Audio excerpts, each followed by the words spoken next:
दोस्तों, आपको उस समय कैसा लगेगा जब आपको ये कह दिया जाए कि आपके देश में पेट्रोल ख़त्म हो चुका है और आपको लाइन में लगना पड़ रहा है। आप पेट्रोल पंप पर जाते हैं और आपको ये कह दिया जाता है कि जब तेल आएगा आपको बता दिया जाएगा, आप अपनी गाड़ी यहीं खड़ी करके चले जाइए। आपके पास भोजन की समस्या है, भोजन खाने के लिए भी उपलब्ध नहीं है। आप भोजन के लिए लाइन में खड़े हैं और वहाँ भी मारामारी मची हुई है, आपको भोजन नहीं मिल पा रहा है।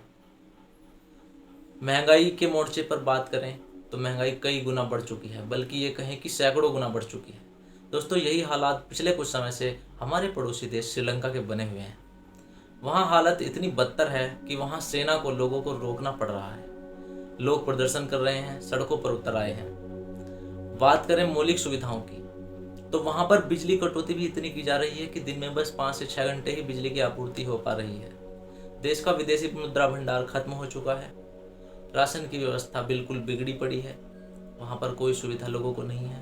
लोग समुद्र से नाव के रास्ते दूसरे देशों की ओर पलायन कर रहे हैं। दोस्तों, श्रीलंका के मौजूदा हालात के विषय में आप समाचारों और अखबारों में देख और पढ़ चुके होंगे, लेकिन हमारा मुख्य विषय यह है कि वहाँ पर ऐसे हालात क्यों पैदा हुए। वहाँ के लोग भी हैरान हैं कि उनका देश इस हालात में कैसे पहुंचा। दोस्तों, सबसे पहले हम बात करेंगे कि 2019 में वर्तमान में जो गोटाबाया राजपक्षे सरकार है, जब वो सत्ता में आई थी तो उस समय श्रीलंका में आर्थिक संकट गहराया हुआ था। महंगाई भी बढ़ रही थी, परंतु सरकार ने चुनावी वादों को पूरा करते हुए ये निर्णय लिया, लोगों को लुभाने के लिए उनके टैक्स आधे कर दिए। और सबसे महत्वपूर्ण बात, जो श्रीलंका के वर्तमान संकट की जड़ है, वो ये निर्णय था कि देश में जहां 90% से अधिक खेती रासायनिक कीटनाशकों द्वारा होती थी, रासायनिक उर्वरकों द्वारा होती थी, उस पर पूरी तरह प्रतिबंध लगा दिया गया और ये तय किया गया कि अब ऑर्गेनिक खेती ही की जाएगी। चूंकि वहां पर ये निर्णय एकदम से लागू किया गया तो वहां पर खेती आधी हो गई, फसलों में उत्पादन कम हो गया और साथ ही साथ महंगाई भी बढ़ने लगी। और ये निर्णय वास्तव में श्रीलंका की वर्तमान स्थिति को देखते हुए घातक सिद्ध होना ही था।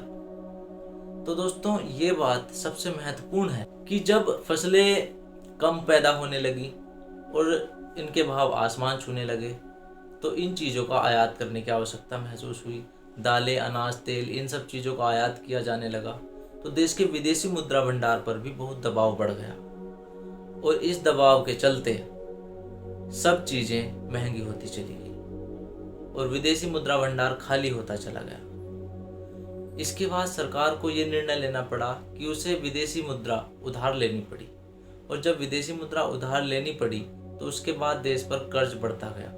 वर्तमान में इतना ही कर्ज, लगभग $7.5 मिलियन कर्ज श्रीलंका के ऊपर है और अभी दूसरे देशों द्वारा मदद भेजी जा रही है। 2019 के आसपास की बात करें तो उस समय लगभग $7.5 मिलियन ही उसके पास विदेशी मुद्रा भंडार उपलब्ध था। परंतु हालत ऐसी हुई, ऐसे हालात बिगड़े कि ये स्थिति आ गई कि वहाँ भुखमरी के हालात पैदा हो गए। श्रीलंका की जीडीपी का लगभग 10% हिस्सा टूरिज्म यानी पर्यटन से आता है। सन 2020 के बाद, कोविड-19 महामारी के बाद जब हालात बिगड़े और लगातार लॉकडाउन हुआ तो पर्यटन की स्थिति चरमरा गई। लोगों ने बाहर घूमना फिरना बंद कर दिया और इससे श्रीलंका की अर्थव्यवस्था को बहुत ज़्यादा चोट पहुंची। और रही सही कसर रूस और यूक्रेन में हुए महायुद्ध ने पूरी कर दी, जिसने बहुत सारे देशों को चपेट में ले लिया।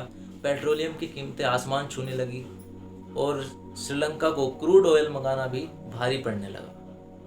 वह क्रूड ऑयल भी नहीं मंगा पा रहा है।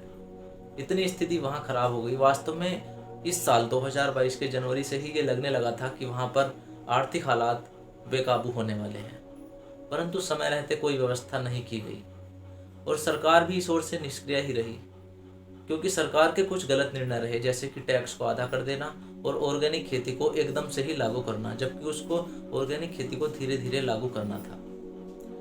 यही स्थिति कुछ भारत देश के यानी हमारे देश के कुछ प्रदेशों में भी होने वाली है, ऐसी उम्मीद की जा सकती है, क्योंकि हमारे देश की अर्थव्यवस्था कृषि प्रधान है और यहाँ पर स्थिति काफ़ी बेहतर है। परंतु फिर भी फ्री राशनिंग की जो व्यवस्था चल रही है और इस तरह की अनेक लोक लुभावन योजनाओं के जाल में आम आदमी फंस चुका है, तो ये स्थिति यहाँ भी आ सकती है। बात करें श्रीलंका की तो वहाँ पर हालात इतने बदतर हैं कि उसे दूसरे देशों की ओर हाथ फैलाना पड़ रहा है। 8-9 मिलियन डॉलर का जो श्रीलंका पर कर्ज है, उसमें से 5 अरब डॉलर तो अकेले चीन का ही है। बाकी भारत और जापान जैसे देशों से उसने कर्ज लिया हुआ है।